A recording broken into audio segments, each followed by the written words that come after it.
여자분들이 결혼해서 며느리가 되면 그 집안에서 그렇게 노동을 해야 되는 걸까요? 명절 때, 제사 때? 이 부분도 다시 따져볼 문제라는 거죠. 관습적으로 그러고 있는 것은 아닌가?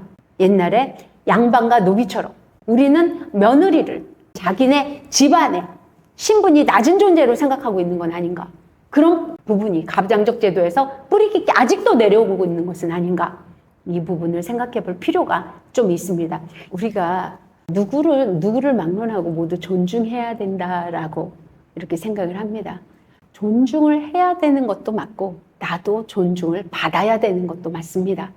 나만 존중하고 상대는 이렇게 무시하게 된다면 그것은 안 맞는 겁니다. 옛날에 양반과 노비 이럴 때도요.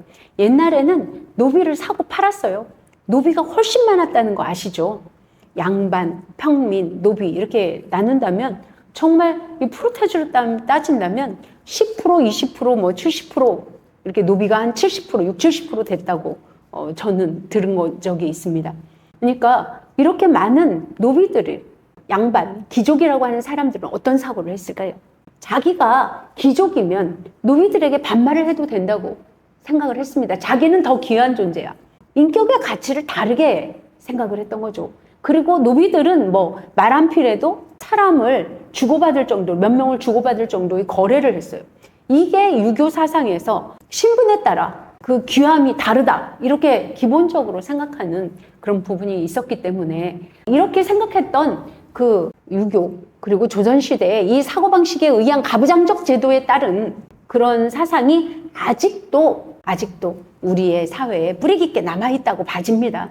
그러면 뿌리 깊게 남아있는 이렇게 제사든 명절이든을 지내는 이런 모든 사상이 맞냐라고 따져볼 필요가 있습니다. 이게 정말 맞는 걸까요? 여자분들이 결혼해서 며느리가 되면 그 집안에서 그렇게 노동을 해야 되는 걸까요? 명절 때, 제사 때?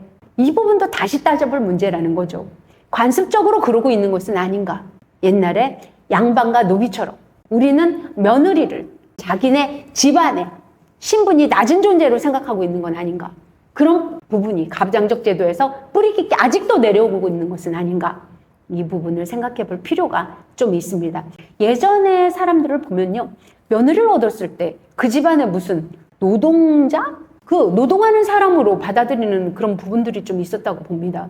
이것은 자기들보다 신분이 떨어진다고 생각을 하기에 가능했던 일이 아닐까요? 여자이기 때문에 여자로 태어난 게 죄야 막 이런 말까지도 나왔지 않습니까? 무슨 여자인 게 죄입니까? 말도 안 되는 이 우리 관습에 따른 그런 부분 아니었을까요? 그러니까 진리는 언제나 남녀노소 동서고금을 막론하고 항상 옳아야 진리인 겁니다. 항상 맞아야 진리인 거예요. 지금은 맞고 예전에는 틀려. 뭐 예전에는 맞고 지금은 달라. 뭐 이딴 말을 하면 안 되는 거죠. 그러니까 지금 우리가 무언가를 내가 어떤 기준을 삼을 때 내가 세뇌를 받은 그리고 또 간섭적으로 생각했던 모든 부분에서 다시 한번 이것이 정말 남녀노소 동서고금에 통용되는 말인가, 통용되는 이치를 내가 우기고 있는가, 이게 맞다고 우기고 있는 것인가, 이거를 다시 한번 돌아볼 필요가 있다는 거죠. 여자임에 남자임에 이걸 따지기 전에 그들이 우리가 어린애니까 좀 돌봐줘야 되고 또 여자니까 힘이 좀 약하니까 조금 더 힘이 덜 드는 일을 하게 되고 뭐 이런 것과는 좀 차이가 있는 겁니다. 남녀노소라는 것은 그 상황별로 그 입장에 따라서 좀 다르게 대하는 거지. 이게 뭐 남자도 힘든 일 하니까 여자도 힘든 일해 이렇게 말하는 건 이거는 진리가 아닙니다. 그 사람에 따라서 할 수 있는 역량이 다른 부분에 그 부분의 일을 각자 하는 거지. 가부장적 제도에서 남자는 그 집안 제사를 지내는데도 놀고 있어도 되고 TV만 쳐다보고 있어도 되고 거기서 먹고만 있어도 되고 그 집안 식구가 아닌 다른 집안에서 온 사람은 노동을 해도 된다는 법은 없으니까요. 그러니까 우리는 이걸 다시 한번 우리의 명절, 우리의 지금 지나온 가부장적 제도의 관습을 다시 한번 생각해 볼 필요가 있다고 저는 말씀드리고 싶습니다.